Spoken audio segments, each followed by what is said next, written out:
السلام علیکم ناظرین، میں اپنے تعلیمی جو ویڈیو ہے اس میں دوسری ویڈیو کے ساتھ میں آپ کے سامنے حاضر ہوں، اور جیسے کہ پہلے ویڈیو میں نے بتایا کہ ہم چند ویڈیوز جو ہے وہ اس کو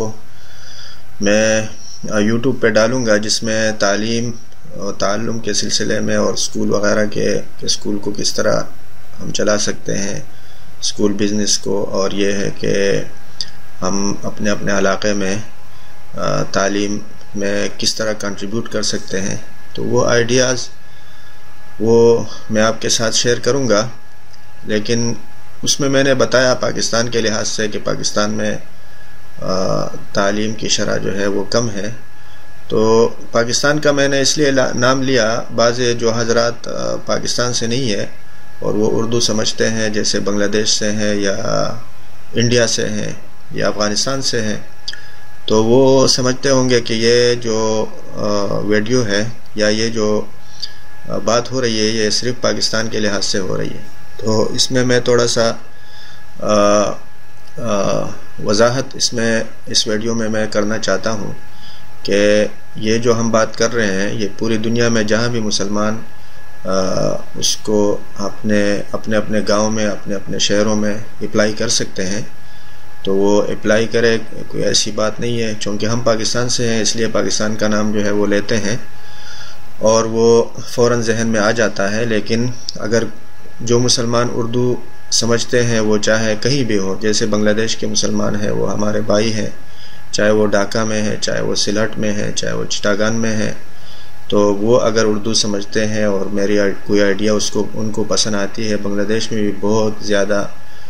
تعلیمی میدان میں ضرورت ہے۔ اسی طرح انڈیا میں بھی مسلمانوں میں تعلیمی میدان میں، گجرات میں اور بعض جو مسلمانوں کے علاقے ہیں تو وہاں پہ بہت زیادہ ضرورت ہے۔ اور ایک مولانا صاحب سے میں یہاں پہ ملا انگلینڈ میں، تو مجھے عجیب لگا کہ وہ بالکل بوڑھے اور ان کے پاس سٹک تھی، مطلب اس کے ساتھ عصا کے ساتھ جو ہے وہ گھوم رہے تھے۔ تو میں نے ان سے پوچھا کہ آپ وہاں پہ کیا کام کرتے ہیں، تو انہوں نے کہا کہ میں تقریباً 1 لاکھ کے قریب مکاتب چلا رہا ہوں انڈیا میں۔ تو 1 لاکھ کا نام جو ہے سن کے میں حیران ہوا کہ اتنا بوڑھا آدمی وہ کس طریقے سے اتنے مکاتب چلا رہے ہیں۔ تو اللہ پاک جو ہے وہ توفیق دے دیتے ہیں، جو انسان کے اوپر کیا ہے، عزم اور ارادہ ہے۔ اگر ہم ارادہ کر لیں کہ ہم نے یہ کام کرنا ہے، جیسا کہ ہم اپنا بزنس کرتے ہیں اور اپنا جو ہے وہ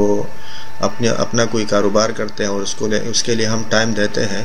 اگر زندگی کا چوتھا یا 5واں حصہ، اپنے وقت کا 5واں چھٹا حصہ بھی اگر ہم نے اس کام کے لیے دیا کہ ہم نے اپنے گاؤں میں، ہم نے اپنے علاقے میں کسی نہ کسی اسکول میں کنٹریبیوٹ کرنا ہے یا کوئی اسکول ہم نے چلانا ہے، تو یہ کام ہو سکتا ہے، ایسا نہیں ہے کہ نہیں ہو سکتا۔ تو اس ویڈیو میں صرف اتنا بتانا چاہ رہا تھا کہ جو آگے آئیڈیاز وغیرہ ہم آپ کے ساتھ شیئر کریں گے تو اس میں صرف پاکستان کو سامنے رکھ کر نہیں، بلکہ پوری دنیا میں، چاہے وہ افریقہ میں ہے، چاہے وہ امریکہ میں، چاہے وہ جاپان کے مسلمانوں سے میری ملاقات ہوئی، ماشاءاللہ بڑے اچھے مسلمان وہاں پہ رہتے ہیں۔ میرے خیال میں 2006 میں گیا تھا وہاں، 18 دن میں رہ کے آیا تھا، تو بڑے اچھے مسلمان ہیں وہاں ہمارے پاکستان سے، تو چاہے وہاں پہ ہے اور چاہے بنگلہ دیش کے مسلمانوں سے یہاں ملاقات ہوتی رہتی ہے یہاں انگلینڈ میں، اور جو گجراتی حلقہ ہے، گجراتی حضرات ہیں انگلینڈ میں، لیسٹر میں، بلیک برن میں، بولٹن میں، تو ان سے بھی ملاقات ہوتی ہے۔ تو وہ حضرات بھی اس بارے میں جو آئیڈیاز ہے وہ شیئر کرے، اپنے انڈیا میں اسکول وغیرہ اس طریقے سے وہاں پہ وہ شروع کریں کہ اس میں دینی تعلیم ہو۔ میں اس لیے کہہ رہا ہوں کہ اسکول وغیرہ، اس لیے کہ آج کل جو پورے دنیا میں یہ وبا پھیل رہی ہے میڈیا کی وجہ سے کہ مدرسے جو ہے وہ دہشت گردی پھیلا رہے ہیں، اور مدرسے والے جو ہے وہ صحیح طریقے سے تعلیم نہیں دیتے، مدرسے والے مطلب کہ مختلف قسم کے کیچڑ جو ہے وہ اچالا جاتا ہے۔ تو کیوں نہ ہم ایسے اسکول بنائیں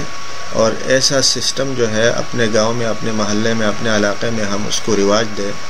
کہ کوئی بھی میڈیا کا کوئی بندہ یا باہر کا کوئی بندہ اس کے اوپر اس پہ کیچڑ نہ اچھالے، اور اس کے ساتھ ساتھ دینی بنیادی تعلیم ہو. اس لیے کہ جو اسکول بن رہے ہیں یا بنے ہوئے ہیں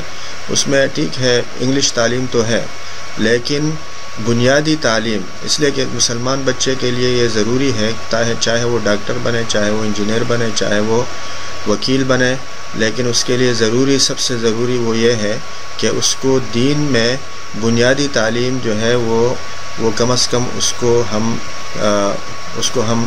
یعنی پورا کر سکیں. اور یہ نہ ہو کہ وہ بعد میں ڈاکٹر بن کے، انجینئر بن کے اس کو یہ پتہ نہ ہو کہ میرا اسلام، میرا دین مجھے کیا کہہ رہا ہے. تو یہ سب سے ضروری چیز ہوتی ہے کہ اس کو ناظرہ، اگر قرآن پاک جو ہے وہ ناظرہ میٹرک تک وہ جاتا ہے یا او لیول، اے لیول تک، تو قرآن پاک ضروری ہے کہ قرآن پاک وہ ناظرہ سے پڑھ سکے. ضروری ہے کہ وہ قرآن پاک کو اپنی لینگویج میں، چاہے وہ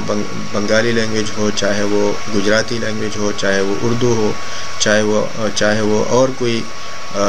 زبان ہو، کہ اپنی زبان میں، چاہے وہ پشتو ہو تو وہ اپنے زبان میں جو ہے اس کو قرآن پاک کا ترجمہ اس کو آتا ہو، اور کم از کم او لیول، اے لیول تک یعنی 18 سال کی عمر تک اس کو جو ہے 200-300 حدیثیں جو ہے اس کے ذہن میں ہو یا اس کے نظر سے گزری ہو، اور نبی علیہ السلام کی سیرت اس کے نظر سے گزری ہو، اور فقہ کی جو ضروری باتیں ہیں اس کی نظر سے گزری ہو. اور اسی طرح جو صحابہ اکرام کی زندگی ہے کہ نبی علیہ السلام نے ہمیں زندگی میں نبی علیہ السلام نے کیا کہا، اور پھر صحابہ اکرام نے اس کے اوپر کیسے عمل کیا، اور وہ ان کے جو چند ایک واقعات ان کی زندگی کے وہ اس طالب علم کے نظر سے گزرے ہوں. بس اتنا سا دین اور اتنا سا اسلام جو ہے وہ میٹرک لیول تک یا او لیول تک یا اے لیول تک جو ہے وہ بہت ضروری ہے. اس کے بغیر اگر ہم بچے کو دنیاوی تعلیم دیں گے اور دنیاوی تعلیم اس کو جو ہے اس کو آگے ڈگری لیول تک یا جہاں تک بھی پہنچانا ہے اس کو پہنچائے گئے، تو بعد میں وہ مسلمان بن کر کام نہیں کر سکے گا. اس لیے کہ اس کو پتہ نہیں ہوگا کہ مسلمان بننا کیسے ہے، اور مجھے اسلام یا جو ہے قرآن اور یا حدیث وہ مجھ سے کیا چاہتے ہیں، مطلب میں اس وقت میں کیا کروں کہ وہ صحیح ہوگا، اور اس وقت میں کیا کروں کہ میں غلطی سے بچ سکوں گا. تو یہ بہت ضروری ہوتا ہے کہ بچے کو ہم اس راستے پہ لے آئے جس راستے پہ جو مسلمانوں والا اور جو ایمان والا اور جو اسلام والا راستہ ہو. تو اس ویڈیو میں صرف اتنی سی بات کہ آگے جو ویڈیوز میں ڈالوں گا یوٹیوب پہ تو اس میں ایسے اسکولوں کے متعلق بات ہوگی جن اسکولوں میں تھوڑا بہت بیسک یعنی بنیادی تعلیم جو ہے دین کا وہ ہم دلا سکیں، اور ساتھ میں جو انگلش تعلیم ہے وہ بھی اچھے سے اچھا ہو اور دینی تعلیم بھی اچھے سے اچھا ہو. اور اس میں ہم کیسے کنٹریبیوٹ کر سکتے ہیں اور اس کو کیسے جو ہے اسٹیبلش کرا سکتے ہیں، اس کے لیے ہم جو ہے آئیڈیاز ایک دوسرے کے ساتھ شیئر کریں گے. تو یہ ضروری نہیں کہ وہ صرف پاکستان میں ہو، یہ بنگلہ دیش میں بھی ہو سکتے ہیں. آپ حضرات جو بنگلہ دیش کے حضرات ہیں وہ بنگلہ دیش میں اس طرح کے کام کر سکتے ہیں، جو انڈیا کے حضرات ہیں وہ گجرات وغیرہ میں، اور انڈیا میں جہاں جہاں مسلمانوں کے گاؤں ہیں، مسلمانوں کے ٹاؤن ہیں، جہاں مسلمان اکثریت میں ہیں وہاں پہ وہ کر سکتے ہیں. اور اسی طرح چائنا میں ہم کر سکتے ہیں اور افغانستان وغیرہ میں. تو اس ویڈیو کو میں یہاں پہ ختم کرنا چاہوں گا، اور آئندہ ویڈیو سے میں انشاءاللہ جو آئیڈیاز ہے وہ شیئر کرنا شروع کر دوں گا. السلام علیکم.